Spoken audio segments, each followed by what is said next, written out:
So Season 23 drops today, and so have the patch notes, and these are the biggest patch notes ever in Apex history, and we're going to cover them in today's video. So Season 23 brings back OG Apex with Launch Royale. This is going to be a brand new LTM, and it's going to get pretty wild, because this LTM brings back so much from OG Apex, like even movement tech. So, in Launch Royale, the general changes are that the OG Kings Canyon map will be back and all its POIs, the original loot distribution and loot items, players drop with no equipment or healing items, Evo armor is now gone, and armor will no longer evolve, and original shield swapping mechanics are now in play, and original ring timings and damage. Now for legend changes, there's going to be no class-based perks, fortified perks have been removed, each legend has had the majority of their stats and abilities reverted to the first season's balanced. They've reintroduced being able to bunny hop while healing, reintroduced punch boosting, players can infinitely jump on zip lines, so there's no longer the maximum 3 interactions. Oh god, this is going to get crazy. And shields are not automatically regenerated on finishers. That's now the gold armor perk. As for equipment changes,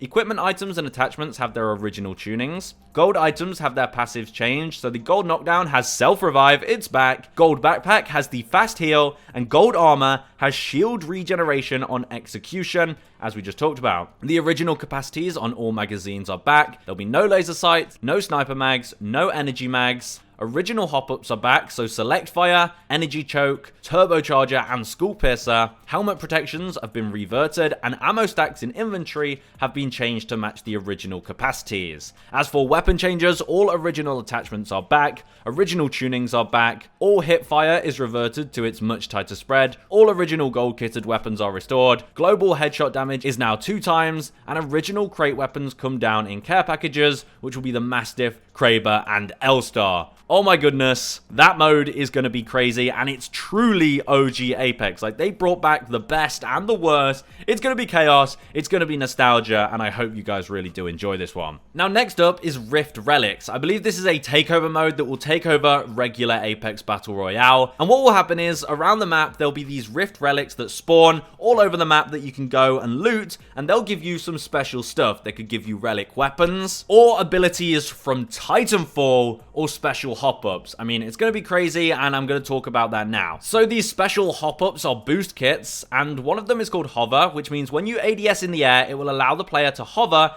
keeping them afloat and steadying aim. This is an ability from Titanfall. We also have the Void Reflex. Damage that would knock a player instead sends them into the void for several seconds, returning to critical health. So you can literally evade death with the Void Reflex. The Reactive Regen means that health and shield bars regen over time. The Squad Heal, using a health or shield consumable, also applies it to nearby teammates, and then Nessies, which will summon Nessie companions to fight on your behalf. So those are some pretty awesome boost kits, which are special abilities you can get out of the relics. We also have relic weapons like the Alternator, which is the OG Alternator, the Mastiff, the L-Star, Spitfire, Wingman, Prowler, G7 Scout, and 3030 Repeater. Those are all the OG versions. And then the special EPG-1, which is the grenade launcher from Titanfall, which will have unlimited ammo and also lets you launch yourself in the air, so it's going to have movement as well. This thing's going to be awesome, and it's going to be great if you get your hands on one of those out of one of those Rift Relics. They did mention there's also going to be special abilities in the Rift Relics, and I think one of those is Phase Rewind from Titanfall, so you can rewind back in time. I think another one might actually give you double jump and wall running. So yeah, it's going to go crazy. Now for Lifeline Revived. This is Lifeline's new rework. She's going to have this new model. As you can see, it's the same model, it's just a revamped skin as her base skin, and you can actually see she has a robotic arm. So the launch trailer in 2 days might reveal why this is, but yeah, she's got a robot arm, so she can be more like Octane.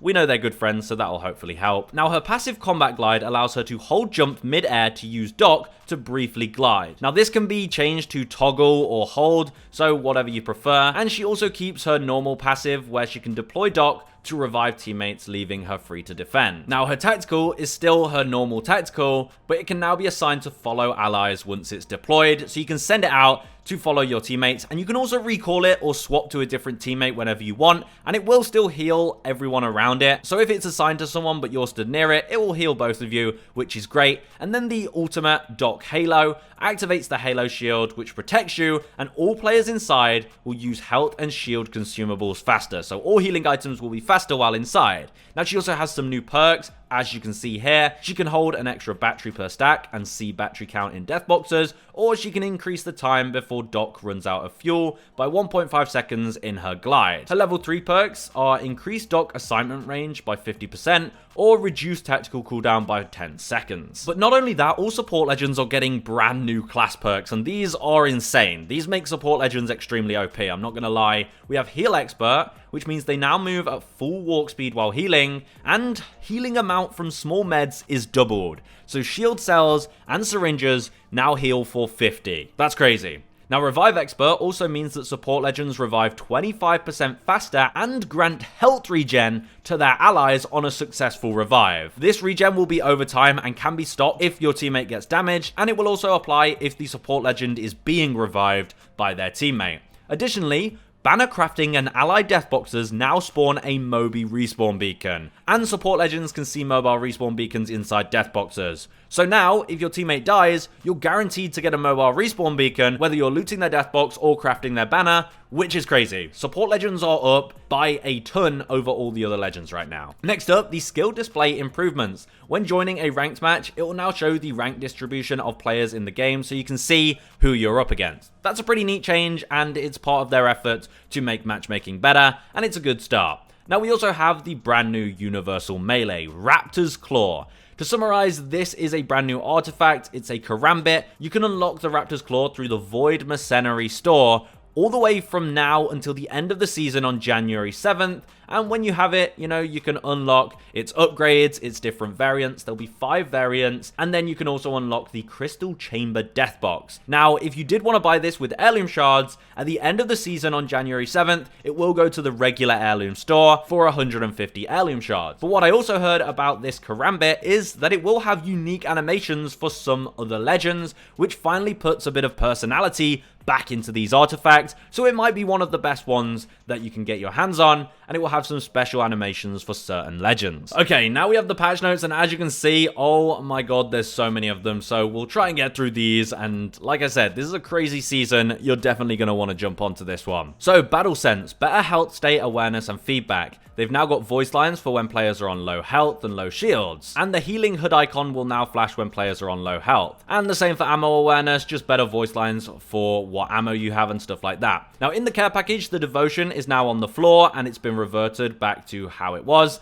And then the Havoc will now be in the care package. It will have better hip fire, 36 ammo in its mag, its damage increased by 1, and it's going to have the select fire, so you'll be able to use the beam shot. It's now going to be deadly accurate and deal devastating damage. So select fire Havoc is back in the care package. The gold weapons are the Car, Hemlock, Elstar, Longbow, and Mastiff. Now for gameplay updates, crafting stations. All legends can now craft banners. It's not just a support perk, but now only the support legends will get the mobile respawn beacon when crafting it, but everyone can now craft. That's crazy. Loot bin reset. If a player is near a bin during the reset phase, the loot bin now ejects loot rather than have to have you loot it itself, and gold bins now spawn fewer pieces of gold loot, so there's going to be less gold loot in the late game. Location is now announced before spawning, that's good. The time to open is reduced to 10 seconds, and the mythic bin icons are going to be more clear. Okay, not much changes there. As for hop-ups, boosted loader now activates at 0 ammo, and it's now on the Sentinel. The gun shield generator for LMGs now recharges faster, 10 seconds instead of 12, but there's going to be less of them spawning in the game, and they also reduce the spawn rate of hammer points. Next up, weapon changes. I'll try and be quick with these ones. I mean, you can basically see them on screen. The Elstar's damage has been increased by 1. The gold mag now reduces the cool-off time more than purple mag, and they smoothed out the cool-off animations. That's nice. The longbow's damage has been increased to 60 from 55. Pretty nice buff. Base hip fire for Akimbo P2020s has been improved. The Rampage LMG has some changes to its revved up state. They've increased the decay rate, they've reduced the cost per shot, they've significantly increased the energized capacity, and successfully charging up the Rampage with a thermite will also trigger a reload. That's pretty nice. You'll reload as you put in the thermite, which is great. Same for the Sentinel. Successfully charging up the Sentinel will also trigger a reload, and charging up the Sentinel with a boosted loader equipped will overload the next mag as though it were a boosted reload. And they've increased the energized capacity and energized total time, so the Sentinel and Rampage are now better when charged up. The Spitfire has been increased by 1 damage, the Peacekeeper choke speed has been increased, so it will now focus faster, same for the triple take, and its fire rate has been increased. Now for legend changes. Conduit's passive now speeds you up when looking at death boxers and crafters when a banner can be retrieved. So if your teammates die, you can now utilize your passive to help them faster. It also works on respawn beacons and mobile respawn beacons when carrying an ally's banner, and it now works without a minimum range limit on downed allies. So if your teammate is down, you can just run right to them at super speed. Crypto's surveillance drone now takes ring damage 10% per ring tick. Okay, so you can't just sit in the ring with Crypto's drone. Fair enough. Also, the off-the-grid perk. Players within 20 meters of Crypto now will be able to spot a faint cloaking flicker every 1.5 seconds to help identify him. And the audio of him being cloaked has been increased. Gibraltar changes. His tactical has been reduced to 17-second cooldown from 30, so it's now way better, and it's no longer destroyed by Crypto's EMP or Maggie's Wrecking Ball. His level 2 perks have changed as well. He now gets increased ult radius by 20%, or he can move faster with shotguns and auto reloads on knocks. A lot of legends have also had their perks changed, where they could see batteries in death boxers. They now get an additional battery per stack, which is nice. Newcastle's changes are the mobile shield now no longer takes damage, so it's just indestructible, and can now be repositioned even when Newcastle is down. Also for his passive, his shield is now stronger, so the health of each shield is stronger, as you can screen. Also some changes to his perks. He now has a level 2 perk, which increases movement speed while reviving, and his level 3 perks are now allies in impact range gain shield regen for 15 seconds when using his ultimate. Okay, that's really nice. Or his castle wall HP increased by 250, and it extends the energized duration to 3 minutes. Revenant's ultimate will now regen up to 50 health instead of instantly refreshing after a 3-second delay. Okay, that doesn't sound that great. Watson perk change, so now reviving allies faster and with HP regen instead of reviving them with 50 health. Now the map rotation will be Broken Moon, Storm Point, and World's Edge for any of you guys wondering. And there's a few rank changes here, the entry cost tuning. So you can just read that on screen right here. Small rank changes, honestly not that crazy. And now quality of life changes. Big Molds is now stocking Akimbo Mozambique, okay. Mobile respawn beacons deploy much quicker now. Health bars versus smoke improvements. They've added the delay to the destruction of the smoke volumes to better match the smoke dissipation. Overall makes health bars less visible through the edges of the smoke. Okay, so they've just improved the health bars and the whole smoke thing. Apex packs. So there's now going to be new Battle Pass retro packs. These new packs that will let you get old Battle Pass items, bringing back content from previously released event packs such as Raiders Collection Event, Grand Soiree, and Legendary Hunt retro packs. Okay, so there's going to be retro packs that let you get old items, event items, and Battle Pass items. Okay, whatever, EA. Loot Pool Browser allows you to clearly preview the possible loot pool, probabilities, disclosure information, and already owned items. Okay, that's good. Mass pack opening, an easy way to open multiple packs that gives player the option to select the pack type they want. Players can now easily see their inventory of Apex packs, the loot pool of certain packs, and can have the choice to open all or a number of packs. That's great. Now you can actually select which pack you want to open, I believe, rather than having to go through the one that's just at the top of your Apex packs. And the Spark bonus meter. Unlimited time rewards by filling the meter as you open eligible packs. Okay, so just incentive to open packs. That's kind of whack. And since there was no Battle Pass trailer, I'm sure you're wondering what skins are going to be in there. Well, here you can see the reactive Mozambiques look like this. This white, red, and black look. I think they look pretty clean. So this is going to be at level 60 of the Split 1 Battle Pass. And then for these skins, we got this legendary Caustic skin, which looks alright. There's another variant that's part of the Ultimate Plus Pass, which you'll be able to see much better in a minute. But you do have to spend $20 on those. Then we have the Ash items. We've got this white Frosty skin and some other stuff there. We've got Horizon with the cat ears from the Void, which looks pretty cool. Then we have Lifeline, which is kind of spooky, even though the spooky season is kind of over now. But there you go, the spooky Lifeline.